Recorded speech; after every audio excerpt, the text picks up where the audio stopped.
그 아이들은 항상 다 교육이죠. 아이들은 성인이 아니기 때문에 교육이 항상 필요한 거죠. 그래서 만약에 아이들이 성인이라면, 그러면 그 성인을 향하여서 우리가 가르치면, 성인이기 때문에 성인은 달려들죠.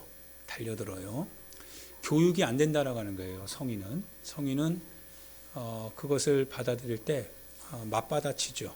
그리고 자기가 이미 가지고 있는 생각으로 도전도 하고 저항도 하고 반항심도 갖게 되죠. 성인은 교육할 수가 없어요. 그런데 이제 어린아이들은 교육할 수가 있죠. 그래서 어린아이들에게는 훈육이 될 수 있어요. 그래서 아이들은 어려서 모르기 때문에 알려주는 거죠. 알려주는데 그거를 알려주지 아니하면 그게 알려주지 않은 게 맞는 줄 알아요. 그래서 그게 이제 고정돼요. 그러면 성인이 돼서 그걸 바꾸려고 하면 교육이 안 된다고 했잖아요. 나를 왜 바꾸냐 이렇게 나옵니다. 왜 바꾸려고 해? 당신이 뭔데? 이렇게 됩니다. 그래서 어렸을 때 잘 교정해 줘야 돼요. 내버려 두면 안 됩니다. 내버려 두면 그릇 가도 그것이 맞는 것인 줄 알아요. 아이들의 특성은 우리가 이제 어제 잠깐 제가 조금 호통을 쳤는데, 그런데 오늘 아침에 와서 아이가 목사님 그러면서 달려들어서 저를 끌어안더라고요. 아이들은 그런 것 같아요. 아이들은 그 호통을 쳐도 그 순간이에요. 그러고 나서 그것이 이제 교육이 되는 거죠. 그러면 그 다음 날은 언제 그랬냐는 듯이 그대로 쭉 끌어안아요. 성인은 그러지 않죠. 성인은 만약 그랬다간 이제 속에서 삐뚤어지죠. 삐뚤어져서 그래 한번 두고 보자 뭐 이런 거죠. 그러니까 성인과 아이들의 차이가 여기 있어요. 그래서 하나님의 나라는 어린아이와 같아야 되는 거라고 여기 있어요. 그러니까 어린아이와 같으면 항상 교육의 대상으로 자기를 생각하거든요. 하나님의 말씀을 들으면 나는 교육받을 대상이거든요. 그 말씀을 들을 때 나를 바꾸죠. 주님이 때로는 제자들에게 호통을 치기도 하죠. 아직도 믿음이 없느냐라고 하면서 막 꾸짖거든요. 아직도 이렇게 믿음이 없느냐, 이렇게 어리석으냐. 그러면서 어떻게 보면 어부들이 어리석은 거 맞죠? 어리석은 사람들한테 너 이렇게 어리석냐 그러면 굉장히 자존심 상하는 거 아니겠어요? 상하죠. 그래, 나 못 배워서 그래. 이렇게 할 수 있잖아요. 그런데 예수님은 그러시거든요. 왜 이렇게 미련하냐 얘기를 하세요. 그러면 제자들이 무안하잖아요. 무안해요. 그런데 그거를 다 받아들이니까 제자가 되는 거죠. 교육받을 수 있는 마음의 자세가 실은 어린애 같은 마음을 가졌던 거죠. 여러분과 제가 이게 중요한 것 같아요. 우리가 살아가면서 참 인생이 그 지구상에 우리가 이제 땅에 발 디딛고 살죠. 땅에 발 디딛는데 디디어도 260 제가 발이 255, 260인데 250 그러니까 25cm 정도밖에 내가 땅을 밟지 않아요. 그런데 그러한 조촐한 인생이 전능하신 하나님을 막 판단하는 거예요. 요만큼 땅을 밟고 살고 그거 조금 떼어지면 불안해하잖아요. 불안해가지고 큰일 날 것처럼. 그런 인생이 이 땅을 지으시고 천지 만물을 지으시고 판단하시는 그 하나님을 향하여서 이러쿵저러쿵 얘기하면 참 우습죠. 참 우습죠. 우리가 하나님 앞에 겸손을 배워야 되는데, 근데 겸손을 배우지 않아서 자꾸 하나님처럼 되려고 하는 경향이 많아요. 그래서 내 마음대로, 내 뜻대로, 내 고집대로, 내가 하고 싶은 대로 하나님의 말씀을 들어도 내 고집대로, 내 성향을 따라 그렇게 하겠다는 거예요. 26cm 정도밖에 땅 밟는 인생이, 그거 떼면 또 불안해가지고 조마조마하는 인생이 그런 전능하신 하나님의 자비와 은혜와 사랑과 긍휼과 그분의 법과 제도를 마음대로 막 하는 거예요. 참 우습지도 않죠. 우습지도 않아요. 그게 우리 인생이에요.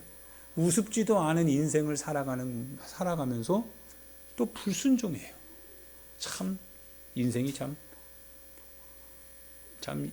멋쩍는 거죠. 굉장히 좀 슬기롭고 지혜롭고 그리고 하나님을 경외할 수 있는 삶을 살아갈 수 있기를 예수님의 이름으로 축원드립니다. 가끔 이제 이런 생각을 하게 돼요. 우리가 우리 이제 시골에 가면 그 나무에 이제 감나무가 있었어요. 예전에는 은행나무도 있었고요, 감나무도 있었어요. 근데 어느 날 보니까 은행나무가 굉장히 아름드리 은행나무였거든요. 컸어요. 근데 그걸 베어버렸어요. 그리고 은행이 못 자라도록 거기다가 아마 뭐 이렇게 하나 봐요. 그러고 나서 이제 감나무가 있잖아요. 근데 감나무 두 그루가 있었는데 한 그루를 먼저 없애더니 그 다른 이웃집에 방해가 된다고 해서 또 한 그루를 베버렸어요. 그러니까 더 이상 감이 나요, 안 나요? 감이 안 나더라고요. 감을 보면서 야, 이 감이 중요하다. 저 볼품없는 감나무보다 실은 그 감나무에 감이 달리니까 그 감이 소중한 건 아는데, 근데 감을 열리게 하는 뭐는 못 봐요? 나무는 못 보는 거죠. 실은 나무가 있어야 감이 열리는 거 아니겠어요? 근데 우리 인생이 그런 것 같아요. 우리는 자꾸 그러니까 구미에 당기는 거죠. 감은 우리에게 이익을 주잖아요. 감이 이익을 주는 거지 나무는 이익을 준다고 생각을 안 하거든요. 그래서 내가 내 손에 얻을 수 있는 이거, 야, 이게 중요해. 근데 그거를 줄 수 있는 그 소스들 있잖아요. 그 원천들 있잖아요. 그거는 우리가 모르는 거예요. 그래서 우리가 왜 고집을 부리냐면 우리 손에 들려있는 이것만을 보기 때문에 그래요. 근데 이 모든 것을 누가 주관하세요? 하나님이 주관하시잖아요. 그래서 성경을 보면 위대한 사람들은 다 어때요? 어렵거나 평안할 때나 항상 여호와를 경외하는 법을 배우거든요. 여호와를 경외하는 법이 곧 뭐예요? 그분이 곧 나의 뭡니까 이게? 그 자산이죠. 그분을 얻는 것이 복이거든요. 그분이 뭘 줘서 복이 아니라 그분을 얻는 게 복인데, 근데 우리는 뭔가를 가진 것이 복인 줄 알아요. 그래서 이거를 가졌으면 놓지 않으려고 하나님의 법도 어기는 거예요. 하나님의 말씀도 어겨요. 참 인생이 참 뭐 소갈딱지 없다고 하나요? 진짜 너무 좁은 인생을 사는 것 같죠. 실은 그래서 우리가 하나님을 경외하는 법을 배우는 것이 정말 중요하다. 그래서 먼저 그의 나라와 그의 의를 구하라 라고 예수님이 순서를 항상 이렇게 정해 놓으신 것 같아요. 먼저 그의 나라와 그의 의를 구하라. 그리하면 이 모든 것을 너에게 더하여 줄 것이며, 사람이 얼마나 안 믿으니까 예수님이 또 비유를 하시죠. 야, 생각해봐라.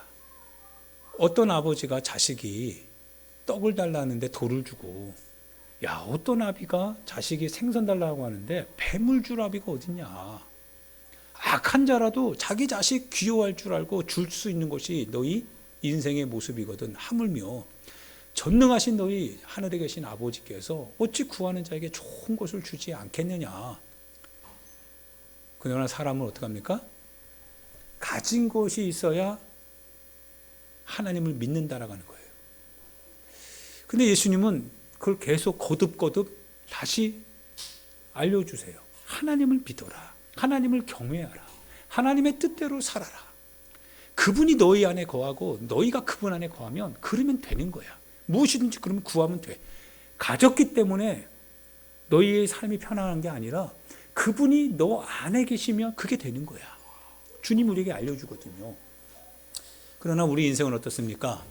자꾸 눈에 보이는 것만을 복이라고 생각을 하죠. 그러나 실제로 여러분과 제가 복된 것은 우리가 여호와를 경외하는 법을 내가 알고 있느냐 알고 있지 않느냐가 실은 복된 겁니다. 그래서 우리 교육이라고 하는 것도 그거죠. 그들의 손에 뭔가를 주기도 하고 그것을 우리가 뺏기도 하고 훈계하기도 하고 하는 이유가 뭐예요? 하나님을 경외하는 법을 알려주는 거예요. 왜 이렇게 하세요라고 하면 하나님의 뜻이니까 그걸 알려주는 거예요. 그래서 뭘 배우게 하는 거예요? 하나님 경외하는 법을 알려주는 거예요. 어려서부터 그러는 거예요. 왜 우리가 하고 싶은데 못하게 해요? 그거 하나님의 뜻이 아니니까. 왜 우리가 하나님의 뜻대로 살아야 돼요? 그게 네 인생이니까. 사람이 길을 계획해도 걸음을 인도하신 분은 하나님인데 하나님이 네가 좋은 뜻을 세웠어도 그 뜻이 이루어질 모든 과정 속에 하나님이 네 걸음을 인도하시는데 그 하나님이 너랑 상관없다면 너는 그 꿈은 그냥 허상에 불과한 거야. 그래서 하나님이 너의 걸음을 인도할 수 있도록 너는 하나님의 법을 알아야 돼. 하나님을 경외하는 것을 배워야 돼. 그걸 알려주는 거거든요. 그래서 때로는 훈육하는 거죠. 교육인 거죠. 하나님 없이 자라게 되면 그것만큼 비참한 건 없는 거니까요. 할렐루야. 그래서 우리가 이렇게 성인 이제 신앙생활을 내년에 점검을 하잖아요. 신앙생활 점검표를 보는데 이게 다 뭐예요? 바로 성인이 돼서 내가 교육을 얼마나 받았느냐가 거기서 나오게 되는 거예요. 내 신앙생활이 지금 어떻게 지금 내가 교육받아서 여기까지 왔는지 그걸 여러분이 이제 알아야 되는 거예요.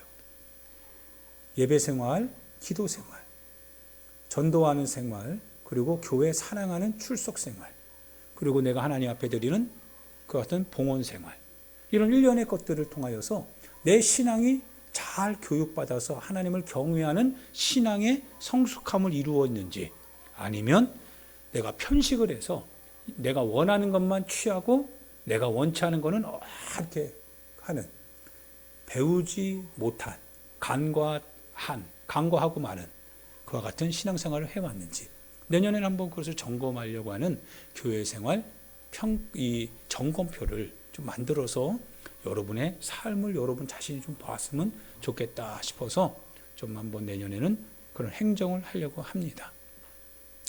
한번 보고 싶지 않아요? 우리 자신의 신앙생활을 보는 거죠. 보는 거예요. 사랑하는 여러분, 감을 얻기를 원한다면 감나무를 잘 보존해 줘야죠. 그래야 돼요. 나무가 살아야 감이 열릴 수 있어요.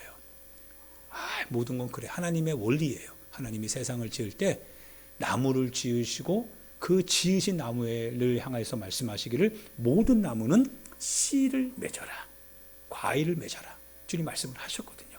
순서가 다르잖아요. 과일 먼저 있는 게 아니에요. 나무가 있는 거예요.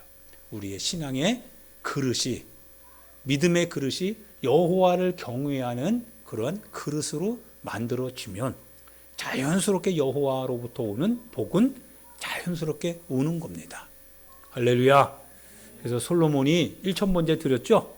하나님 1000번째 드렸더니 하나님께서 어떻게 해요? 구하는 것 이상으로 뭘 주세요? 주님이 가지고 있는 거 다 주시더라고요.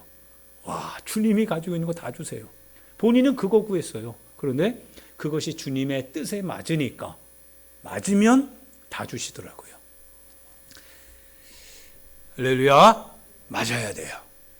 하나 더, 어제 저희 윤순자 권사님이 이제 생신을 맞으셔서 음력 생일이다 보니까 아마 측정하기가 쉽지 않을 거예요. 그래서 이제 가족끼리 저기 김포에 있는 오이향기 저희 저희 형님이 운영하시는 그 오이향기에서 모여서 식사를 했어요. 근데 굉장히 최고급의 이제 식사를 했어요. 아마 1인분에 아마 45,000원인가 막 그 정도 하는 거예요. 식사를 쭉 했는데, 물론 돈은 안 내요. 저희 형이 알아서 싹 하는 거니까.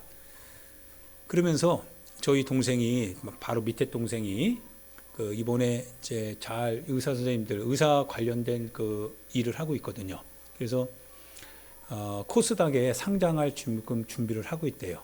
그래서 코스닥에 상장하니까 이렇게 저렇게 얘기하더라고요. 하려면 한 몇백원 있어야 될 거예요. 그만큼 된다는 거죠. 그리고 막내 동생은 저기 천안하고 충주에 큰 그 충주시에서 표창을 받을 정도로 이렇게 자동차 이제 폐기 자동 이런 거 있잖아요. 그거를 해가지고 외국에 수출하는. 그래서 그 시상도 받는 그 친구도 돈 잘 벌죠. 그런데요, 몇백억이 있어도 실은 제가 이렇게 얘기해요. 야, 몇백억이 중요한 게 아니라, 야, 우리 교회 너 봉고차나 한다고 했잖아. 빨리나 그거나 해. 그랬는데 알았어 형. 그래요. 아무리 그게 있어도 실은 나랑 상관이 있어요 없어요? 내 거 아니죠. 그건 나랑 상관이 없어요. 내 옆에 내 동생이라고 할지라도 자기가 돈 많이 버는 거고 자기가 그런 삶을 사는 거지 나랑은 전혀 상관없어요. 저도 그렇다고 해서 제가 뭐 빌 빚고 뭐 그런 거 안 해요. 그런 거 하지도 않아요. 의미 없는 거거든요. 하나님께서 모든 것을 가지고 있어도요. 그분이 나랑 상관이 없으면 아무 의미 없지요. 상관 있는 삶을 살아야 돼요. 주님이 모든 걸 다 가지고 있는데 그분이 나랑 상관이 되면 그분의 것이 내 것이 되고 내 것이 또 그분에 의하여서 사용될 수 있으니까. 근데 나랑 주님하고 상관이 없어요. 그러면 주님이 세상을 지으시고 세상의 모든 것을 내가 너희에게 준다라고 아무리 약속을 해도 그분이 나랑 상관없는데 상관없는 인생으로서 산다면 아무 의미 없더라 이거예요. 여러분 우리는 주님과 상관 있는 삶을 살아야 되죠. 우리는 주님과 상관이 있는 삶을 살기 위해서 그분의 이름을 우리는 그리스도라고 표현합니다. 나는 크리스찬입니다. 나는 예수님을 따르는 크리스찬입니다. 그것은 곧 하나님의 법을 따르는 백성이라고 하는 사실입니다. 그런데 우리가 하나님의 법과 상관없는 삶을 살기로 고집한다면 그거는 뭐 하는 사람이 하는 거고 나는 안 해도 돼. 그거는 하나님의 법을 사랑하는 사람들, 하나님의 법에 저촉받는 사람들이 하는 거고 나는 그렇게 살고 싶지 않아. 주님의 법과 내가 상관이 없다는 거예요. 주님의 뜻 앞에서 내가 순종하지 않겠다라고 하는 거예요. 여전히 나는 내 갈 길을 가겠다라고 하는 거예요. 주님하고 상관이 없죠. 주님하고 상관이 없어요. 주님하고 상관이 돼야 주님이 우리의 기도를 응답하시고 주님이 나와 상관이 되어야 내가 열매를 맺으면 우리 하나님이 기뻐하시니까 더 열매를 많이 맺게 주님이 상황을 열어주시지 않겠냐 이거예요. 그런데 우리 스스로가 감을 보다 보니까 자꾸 우리 감을 맺게 하시는 나무를 멸시하는 거예요. 하나님의 뜻을 멸시해요. 하나님의 법을 멸시해요. 하나님의 뜻 앞에 신앙생활을 온전하게 하지 않아요. 그분이 원하시는 것은 우리에게 뭔가를 원하는 게 없어요. 다만 뭐 하는 거예요? 하나님의 뜻대로 살기를 원하세요. 하나님의 복음 앞에서 순종하기를 원하세요. 순종이 제사보다 낫거든요. 주님 그거 아시거든요. 순종하라고 하는 거예요. 신앙생활을 온전히 잘 하라고 하는 거죠. 근데 신앙생활을 온전히 하게 되면 주님 희생하는 게 너무 많아요. 우리가 이것저것 하고 싶은데 그거 못하는 게 너무 많아요. 다 자기 자신의 육신의 소욕을 포기하지 않기 때문에 주님에게서 우리가 스스로 떨어지기를 원하는 거예요. 그러면서 또 뭐는 원해요? 감은 원해요. 감은. 그래도 감은 달라 이거예요. 감은 달라. 참 재미있죠. 그게 인생 아닙니까? 그게 참 인생 아닙니까? 우리가 우리 안에서도 그런 모습이 있지만 그런 모습을 갖고 있는 사람을 보면 우리 스스로가 직감하죠. 말은 안 하지만 직감이 되거든요. 참 사람이 좁다. 참 사람이 이렇게 좁냐. 이런 마음이 확 들어오거든요. 들어와요. 여러분과 제가 하나님을 경외할 수 있는 그러한 성도가 될 수 있기를 부탁드립니다. 할렐루야. 할렐루야. 큰 사람이 되어야 되죠. 여러분과 제가 좀 큰 사람이 되어야 됩니다. 저도 그렇고 여러분도 그렇고 저도 아직 너무 많이 부족하고 여러분도 그 과정 속에 있기 때문에 여러분의 생각을 좀 넓히시되 현실 적합한 생각이 아니라 하나님의 뜻에 적합한 생각으로 만들어 가시길 부탁드립니다. 세상 사람들이 만들어가는 그와 같은 길의 여정 속에 여러분 자신을 자꾸 조이지 말고 하나님께서 열어주시는 그 하나님의 뜻 앞에서 저 바다를 창파를 향해 이렇게 노져 나가는 찬양처럼 그렇게 나아갈 수 있는 큰 믿음을 좀 가지고 살길 부탁드립니다. 조금 더 넉넉해지고 조금 더 내가 없더라도 불편하더라도 손해가 보는 것 같더라도 내 손을 좀 이렇게 열어줄 수 있는 그러한 좀 넉넉함이 있는 사람이 되길 바랍니다. 이해됩니까? 하나님이 채우실 것을 확신하면서 그렇게 할 때 우리의 삶은 좀 더 따뜻해질 수 있겠죠. 교회도 따뜻해지고 여러분과 나의 삶도 부드러움이 올 수 있겠죠. 우리가 빡빡하게 살면 어떤 공동체 자체가 아마 굉장히 차가울 거예요. 빡빡할 거예요. 믿음도 없겠죠. 그런 인생 살지 않기를 부탁드리고요. 한 율법사가 예수님께 나아옵니다. 자, 대임절 마지막 주에요. 여러분이 예수님을 만나야 되는데 만남이라고 하는 것은 구원과 심판이 두 가지가 같이 와요. 따라해 볼까요? 예수님의 만남은 구원인가 혹은 심판인가? 둘 중에 하나입니다. 여러분의 삶에 있어서 예수님을 만나는 것이 구원입니까? 심판입니까? 여기에 대해서 이제 얘기 좀 같이 하려고 해요. 하나님의 말씀에 근거해서 자, 들어보시기 바랍니다. 어떤 율법사가요, 예수님께 와서 묻지요. 예수님, 뭐라고 물었어요? 뭐라고 물었습니까? 영생을 얻으려면 무엇을 해야 됩니까? 여러분 다 궁금하죠? 여러분, 영생을 얻으려면 우리가 어떻게 해야 됩니까? 라고 하는 이런 질문은 모든 인류에게 있어서 다 공통된 질문이죠. 우리가 어떻게 해야 됩니까? 어떻게 해야 됩니까? 예수님께서 뭐라고 하세요? 참 예수님께서 정확하게 말씀하시는 것 같아요. 이게 없었으면 우리는 오늘 성경을 읽지 않을 수도 있을 것 같아요. 근데 예수님은 항상 말씀하시기를 영생을 얻으려면 어떻게 해야 됩니까? 라고 하니까 성경에 무엇이라 기록되어 있느냐 질문을 하시더라고요. 성경대로라고 하는 거예요. 그래서 율법사가 너무 율법에 대해서 정통하잖아요. 그래서 두 가지로 딱 요약을 합니다. 굉장히 지혜롭거든요. 먼저는 내 마음을 다하고 목숨을 다하고 힘을 다하고 뜻을 다하여 다 하라고 하는 거예요. 다 하는 거. 다 하는 겁니다. 적당히 하는 게 아니라 다하여 다하여 다하여 다하여 주 너의 하나님을 사랑하라 하셨습니다. 이것이 크고 첫째 되는 계명입니다. 둘째는 이것이니 내 이웃을 내 몸과 같이 사랑하라 하셨습니다. 이것이 크고 중요한 하나님의 법의 요약입니다. 두 가지예요. 내 마음을 다하고 목숨을 다하고 힘을 다하고 뜻을 다하여 주 너의 하나님을 사랑해라. 너희 하나님입니다. 너희 하나님을 사랑해라. 둘째는 이것이니 내 이웃을 내 몸과 같이 사랑하라. 그런데 우리가 신앙생활을 하다 보면 다 하나님을 사랑한다고 다 얘기해요. 그거 뭐 증명할 수는 없죠. 근데 증명이 되거든요. 증명이 됩니다. 하나님을 사랑하라고 하시는 이 말씀 속에서 우리 각자가 이렇게 말합니다. 우리가 우리의 상황에 따라 형편에 따라 정말 하나님을 최선으로 지금 사랑하고 신앙생활 잘하고 있어요. 우리의 삶을 돌이켜보면 우리는 지금 정말 어렵지만 최선을 다해서 하나님을 사랑하고 있어요. 거기에 대해서 누가 얘기해요? 뭐 증명할 수 없어요. 어떤 영적인 어떤 행위들이니까요. 그런데 두 번째는 이제 증명이 되죠. 근데 실은 두 번째가 첫 번째랑 연관이 됩니다. 희원아, 눈 떠라. 눈 떠야 돼. 현재가 좀 많이 이렇게 눈 감는 것 같다, 야. 묵상을 좀 많이 하면 또 딴 데로 가게 돼 있어. 자, 묵상하는 시간 이제 정리하고 잘 들으세요. 하나님을 사랑하는 것과 실은 이웃을 사랑하는 것이 따로 가는 게 아닙니다.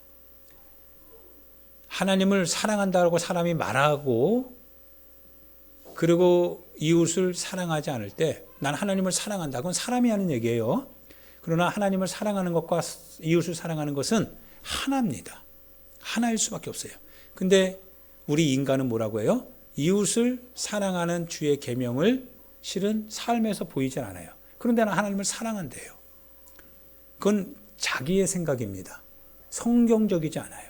성경은 하나님을 사랑하는 것과 이웃을 사랑하는 것, 이 두 가지가 실은 누가 하신 말씀이세요? 하나님께서 하신 것이거든요.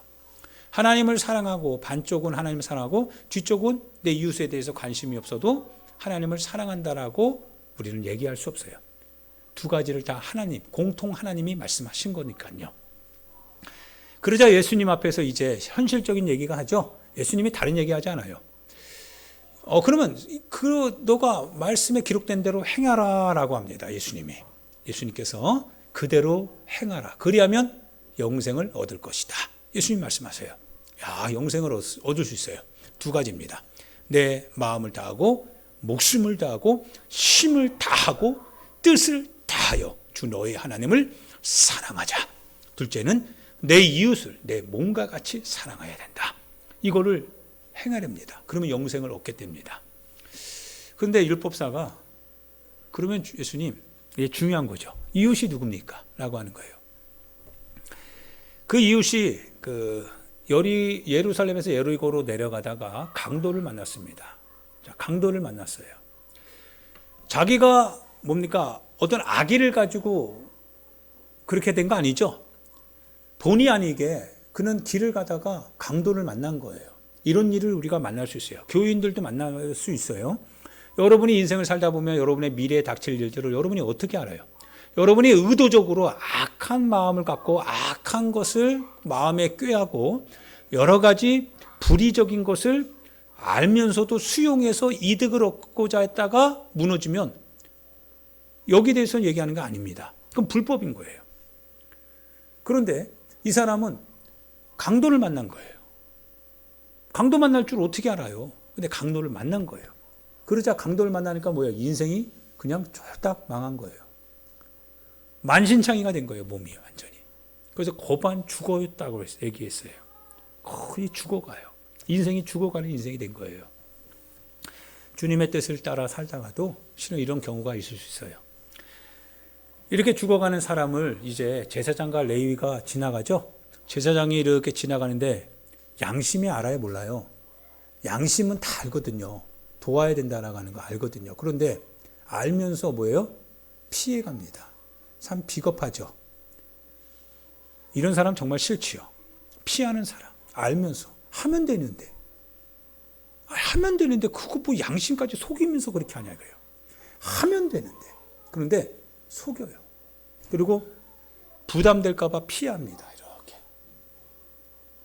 나중엔 주님이 피합니다. 이 사람을. 주님과 관계없어요. 그러면. 두 번째 레위인이요. 역시 마찬가지입니다. 그도 역시 이 하나님을 사랑하는 데 있어서 뭐 자타가 공인할 수 있는 사람들이죠. 제사장과 레위인은 그 역할을 감당하는 사람이니까 목사나 이런 거예요. 여러분 직분자들이 마찬가지예요. 교회 생활을 어려서부터 한 사람들은 이 신앙이 뭔지를 다 알잖아요. 하나님을 어떻게 내가 하나님에 대한 지식을 어려서부터 배워왔기 때문에 다 알고 있거든요. 그런데 하나님을 사랑한다라고 하는 것은 아는데 근데 막상 이 강도 만난 자를 보면서 그냥 지나가는 거예요. 하나의 단어를 씁니다. 예수님이 피하였더라 얘기합니다. 피합니다. 자, 피합니다. 누가 공경에 처했습니다. 근데 내가 뭐예요? 저 사람 분명히 강도를 만났거든요. 인생에 있어서 진짜 저 사람 어려운 시기를 지금 만났거든요. 본의 아니게 그는 어떻게 보면 길을 가다가 자신의 인생 길을 가는데 거기에서 생각하지도 못했던 그와 같은 어려운 일을 만나게 된 거예요. 그거를 이렇게 보고 뭡니까? 부담이 되는 거예요. 하나님을 사랑하는 사람이 하나님 앞에 신앙생활을 한다라고 하는 크리스찬이 그걸 보고 부담이 되니까 어때요? 이렇게 지나갑니다. 그래서 그 단어를 피하였다 이런 표현을 써요. 피합니다. 피하면 돼요? 피하는 게 아니죠. 근데 피합니다. 신앙생활이 그래서 증명이 안 돼요. 근데 행동에서 증명이 돼요. 근데 어떤 사마리아인이 여행하는 중에 그 사람을 봅니다. 그 사람을 보고 자기의 여행하는 그 일정을 잠시 수정합니다. 그러고 나서 그 사람을 살펴요. 이렇게 살피는 거예요. 살피고서 그가 지금 매 맞아서 죽어갔잖아요. 그래서 포도주를 부어서 소독을 하고 향유를 이렇게 기름을 발라서 거기에다가 연고처럼 고치는 거예요. 아물도로. 그러고 나서 그를 들쳐매고 여관으로 향해요. 왜? 쉼을 얻어야 되니까 여관으로 향합니다. 비용은 누가 돼요? 강도 만난 자가 뭐가 있어요? 비용은 누가 됩니까? 사마리아인이 돼야 됩니다. 그런데 사마리아인이 그 여관 비용을 댈 뿐만 아니라 혹여나 더 들어갈 수 있을까 봐 자기가 가지고 있는 것을 다 드리더라 이거예요. 그러고 나서 나중에 더 요구할 것이 있다면 그때 저에게 청구하십시오. 제가 갚겠습니다. 그러더라 이거죠. 율법사에게 예수님이 말합니다. 그러면 강도 만난 자의 이웃이 누가 되겠느냐라고 하니까 양심이 알죠. 양심이 압니다. 제사장입니까? 제사장은 이렇게 얘기합니다. 나는 하나님을 사랑하는 사람이에요. 난 교회 열심히 다니는 사람이에요. 그런데 율법사는 그 제사장을 이웃이라 얘기하지 않습니다. 레위인도 마찬가지예요. 교회 어려서부터 수종 들었어요. 그런데 레위인에 대해서도 율법사는 얘기하지 않습니다. 누가 이 강도 만난 자의 이웃이 되겠느냐라고 했더니 율법사가 대답을 합니다. 누굽니까? 자비를 베푼 사람 아니겠습니까? 자비를 베푼 사람 아니겠습니까? 이 얘기를 하세요. 예수님이 말씀하십니다. 너도 가서 이와 같이 해라. 너도 이와 같이 해라. 누가 하시는 거예요? 하나님께서 하시는 얘기입니다. 이와 같이 너도 해라. 이와 같이 너도 해라. 이와 같이 너도 해라. 오늘 우리가 너무 이기주의적으로 살아가는 현실인 것 같아요. 너무나 자기 자신만을 중심으로 해서 살아가는 시대입니다. 하나님을 섬기는 건 다 똑같지만 그런데 이웃을 대하는 우리의 삶의 방식은 너무나 달라졌어요. 이웃을 대하는 우리의 삶의 방식은 너무 계산적이고 너무 현실지향적이고 그 현실지향적이고 계산적인 것은 자기가 중심이 된 겁니다. 예, 그래요. 아기를 가지고 아까도 말했지만 대상이 누군가도 중요합니다. 그는 분명히 우리 형제 중에 한 명이 될 수 있어요. 우리 형제 중에 여러분이 신앙생활 하다가 인생을 하나님 앞에서 열심히 하려고 하는데 그런데 본의 아니게 닥치는 여러 가지 위험한 것들을 피할 수 없는 경우가 많아요. 그러면 그 위험을 고스란히 그 사람이 안아야 됩니다. 열심히 신앙생활 했는데 열심히 봉사했는데 열심히 섬겼는데 열심히 주님 앞에 기도도 했는데 어려운 일을 겪게 된 거예요. 그래서 몸에 병이 들기도 하고 쫓겨나서 나그네 신세가 되기도 하고 줄이기도 하고 마실 것이 없어서 목마르기도 하고 입을 것이 없어서 헐벗기도 하고 집이 없어 거처할 곳이 없어서 월세로 전전긍긍하면서 그렇게 살아가는 인생일 수도 있어요. 남들 다 아이들 학원 보내고 이거 다 하는데 돈이 부족해서 못 보낼 수도 있고요. 집에 쌀이 떨어지는데 그 쌀 걱정할 수밖에 없는 인생이 될 수도 있지요. 우리 인생에 대해서 그런 일이 생기는 걸 누가 막을 수 있습니까? 그건 누가 막을 수 있는 게 아니에요. 그런데 그 주변에 누가 있다라고 하는 거예요? 여러분과 제가 있다라고 하는 거죠. 바로 그 헐벗은 이웃 그 옆에 누가 있냐면 여러분과 제가 있다라고 하는 거예요. 그런데 우리는 너무 종교적 형식에 매여 삽니다. 속에는 은큼해요. 속에는 어떻게든지 피해 가려고 합니다. 은큼하게 정말 은큼하게 피해 갑니다. 예수님이 말씀하십니다. 누가 이웃이냐? 자비를 베푸는 자입니다. 너도 이와 같이 해라. 그런데 우리는 여호와를 경외하는 법을 배우진 않아요. 아니 배우면 무엇인가 잃어버릴 것 같아요. 그래서 피합니다. 이것은 교회적인 것도 마찬가지예요.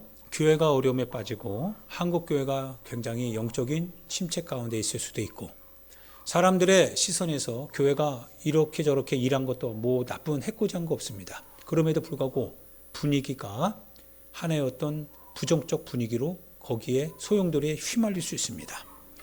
그러면 이것을 위하여서 실은 교회를 구성하고 교회를 이루고 있는 지체들과 형제들과 자매들이 힘을 모아야 되죠.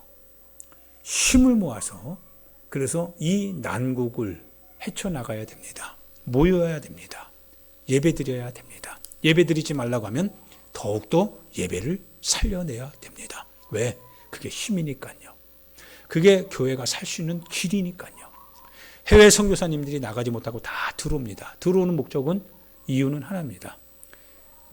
그 나라에 더 이상 지원이 없다는 거죠. 어려움에 빠져버렸습니다. 살아야 되기 때문에 그래도 자식은 있잖아요. 그래서 이렇게 저렇게 하다 보면 비용도 부족합니다. 걱정을 하게 되는데 그 현지에서 선교는 해야 되는데 그런데 자신의 노후가 보장이 안 되는 거예요.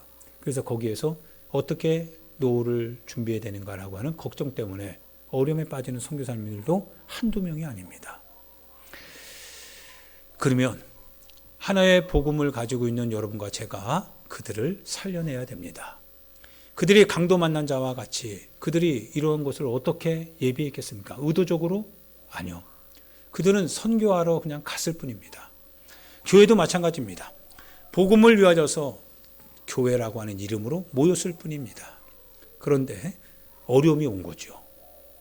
어려움이 왔는데 그런데 레위인과 제사장들, 즉 그렇게 신앙을 가지고 있다라고 하는 사람들이 자기 일로 생각하지 않습니다.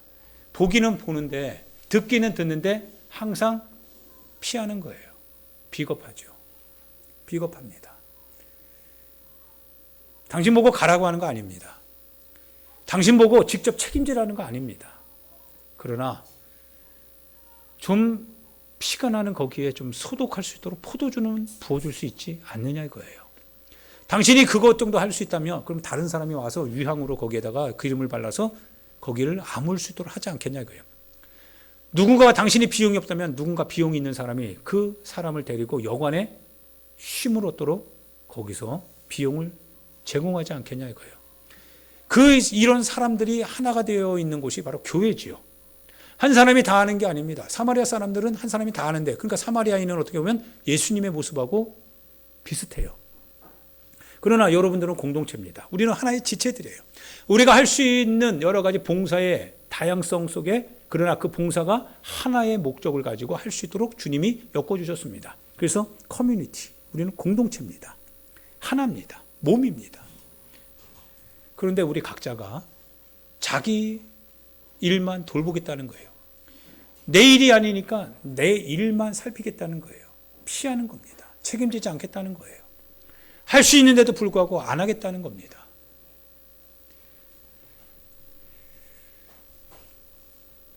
사랑하는 우리 귀한 성도 여러분이요. 복음이 없으면 여러분이 누릴 수 있는 영적인 이와 같은 과정도 없어지겠죠. 교회가 없으면 여러분 자신의 신앙의 기회도 사라지겠죠. 여러분 감만을 우리가 좋아한다면, 감을 좋아한다면 실은 감을 맺게 하는 나무를 가꿀 수 있는 그 같은 성숙된 마음이 있어야 됩니다. 우리의 삶에 있어서 우리가 누릴 수 있는 무엇인가를 우리가 사모한다면 그거를 누리게 하는 내 이웃을 향하여서 내 교회를 향하여서 복음을 향하여서 우리가 가꿀 수 있는 마음이 있어야 됩니다. 할렐루야. 그게 바로 주님이 우리 가운데 부탁하시는 거 아닐까요? 영생을 얻으려면 어떻게 해야 됩니까? 이와 같이 해야 된다. 자비를 베풀어라. 누군가 헐벗었느냐? 굶주려 있느냐?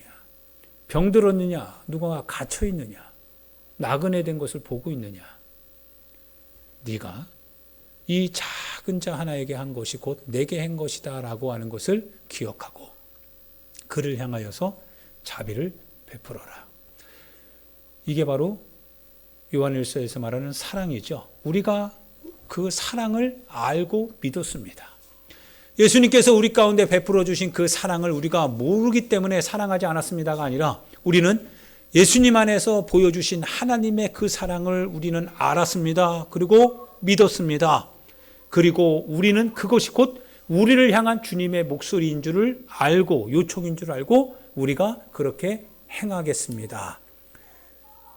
내가 너희에게 새 계명을 주노니 서로 사랑하라.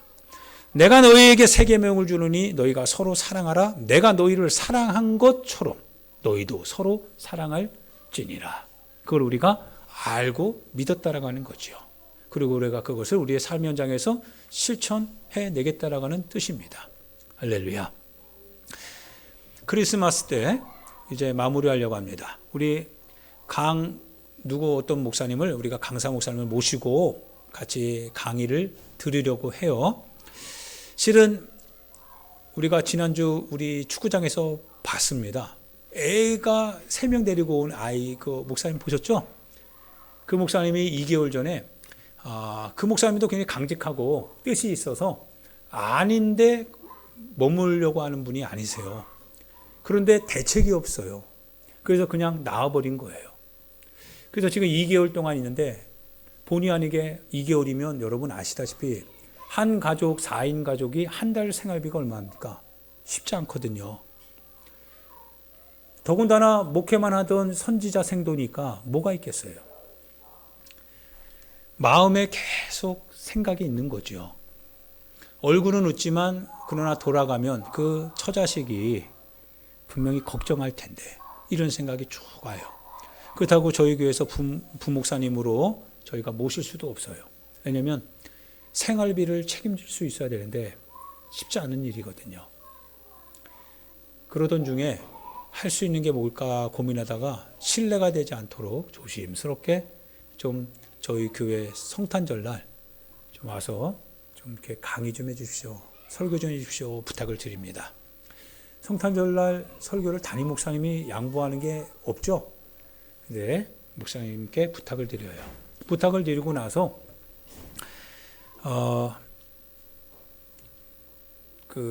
부담되지 않도록 우리가 내 마음에 주님 주시는 마음으로 잘 준비해서 대접을 해야 되겠다. 이런 생각을 갖게 됩니다.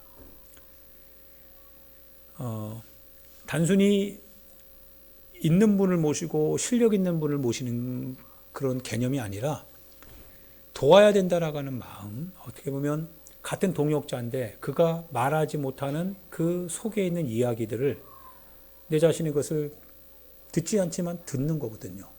거기에 대해서 어떻게 내가 간섭해야 되는가, 조심스럽게 접근할 수 있는 방법을 찾는 거죠. 여러분과 제가 마찬가지입니다. 우리의 삶의 현장에서 여러분들이 피하지만 않는다면 우리의 삶의 양심 가운데 주님은 두드리는 목소리를 많이 주십니다. 주님이 바로 그분이 주님이시거든요. 그 작은 자에게 한 것이 곧 내게 한 것이라 했었으니까 바로 그 사람을 통하여서 주님이 우리를 만나 주시는 거니까요. 우리 마음이 피하려고만 하지 않는다면 충분히 복음만에 우리가 일할 수 있는 사람이 됩니다.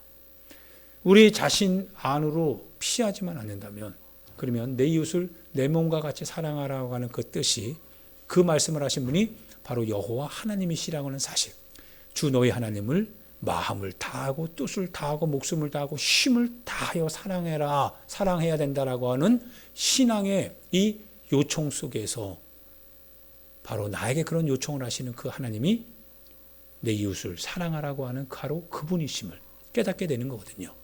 그래서 하나님을 마음을 다하여 사랑하는 사람은 이웃을 향하여서 발을 떼지 아니할 수 없는 거죠. 하나인 거죠.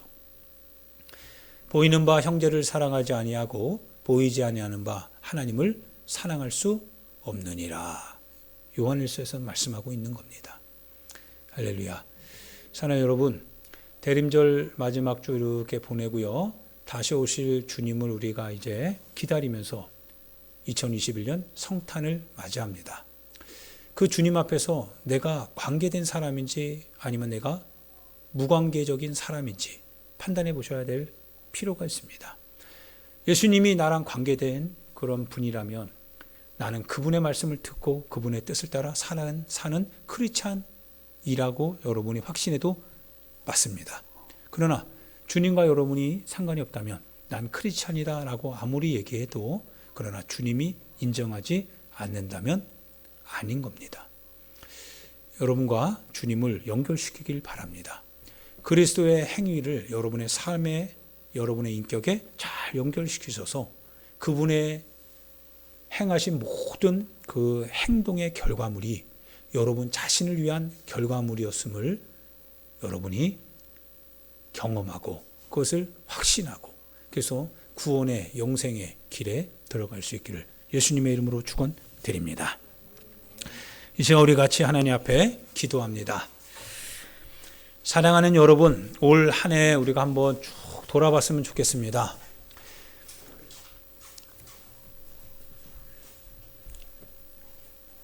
두 랩돈 가지고 연복에 넣는 그 과부를 보면서 예수님이 하셨던 말씀은 사람들이 생각했던 것과 다릅니다.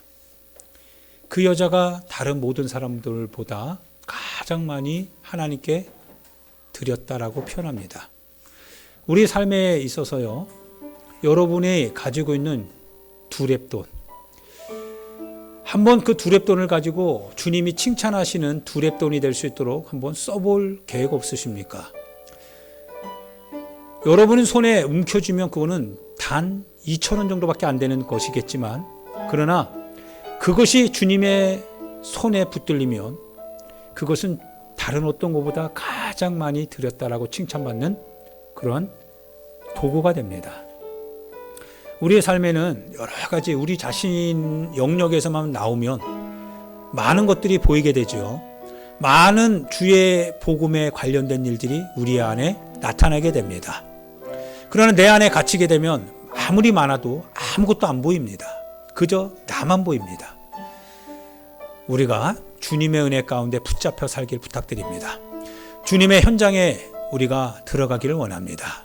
우리 말씀을 생각하면서 주여 한번 부르고 주님의 손에 붙들린 인생 되게 해달라고, 주님의 복음에 붙들려서 복음을 위해서 살아가는 인생 되게 해달라고요.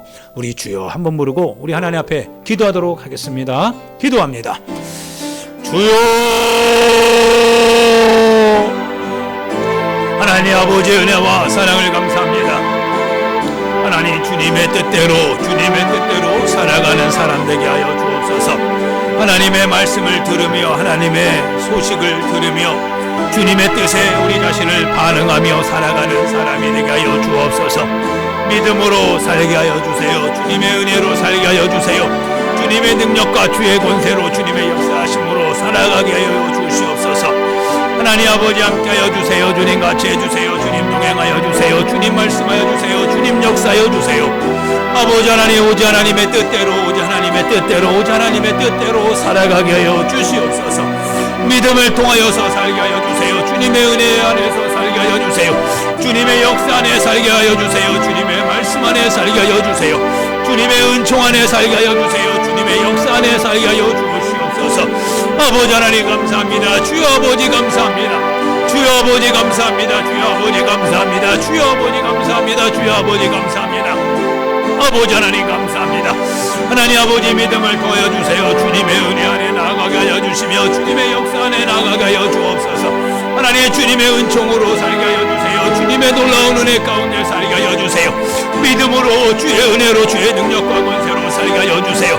하나님 아버지 내 이웃을 내 몸과 같이 사랑하라 하셨습니다. 하나님 아버지 내 이웃을 내 몸과 같이 사랑하라고 하시는 주님의 목소리를 들으며 살게 하여 주세요.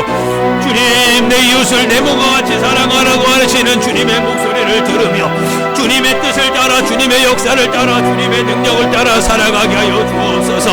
오직 하나님의 말씀을 들으며 오직 하나님의 말씀을 따라 오직 주님의 역사를 따라 주님의 능력을 따라 오직 그렇게 살아가게 하여 주옵소서. 하나님 아버지 믿음을 더하여 주세요. 주님의 은혜 안에 나아가게 하여 주세요. 주님의 역사 안에 나아가게 하여 주세요. 주님의 권세 안에 나아가게 하여 주세요. 아버지 오직 하나님께 영광을 돌리며 오직 아버지 앞에 감사하며 하나님 주님 주신 은혜를 가지고 주님이 우리 가운데 말씀해 주신 말씀의 뜻을 따라서 하나님 살아가게 하여 주옵소서. 하나님 아버지 하나님은 사랑이시다 하셨습니다. 아버지 하나님은 사랑이십니다. 사랑하는 아버지 주여 우리 안에서 그 사랑을 아버지 행동하는 사랑이 되게 하시고 우리로 하여금 행동할 수 있는 신앙인이 되게 하셔서 하나님께 영광을 돌리며 하나님께 감사를 드리며 주님의 뜻 앞에서 온전히 아버지 믿음을 고백하며 살아가게 하여 주옵소서.